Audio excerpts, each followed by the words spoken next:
Jésus était assis dans le temple en face de la salle du trésor et regardait comment la foule y mettait de l'argent.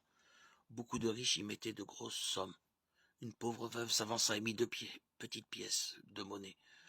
Jésus appela ses disciples et leur déclara: Amen, je vous le dis, cette pauvre veuve a mis dans le trésor plus que tous les autres, car tous ils ont pris sur leur superflu, mais elle a pris sur son indigence.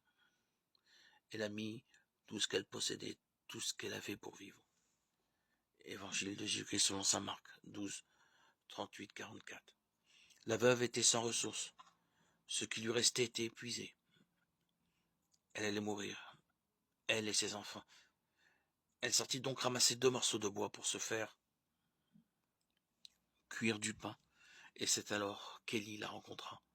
C'est alors que l'homme de Dieu la vit quand elle cherchait ces 2 morceaux de bois. Cette femme était la figure de l'Église, parce qu'une croix est formée de 2 morceaux de bois, celle qui allait mourir, chercher de quoi vivre éternellement. Celui qui était dans Élie pour commander était aussi dans cette veuve pour obéir. Va, dit-il, nourris-moi d'abord de ta pauvreté, et tes richesses ne s'épuiseront pas.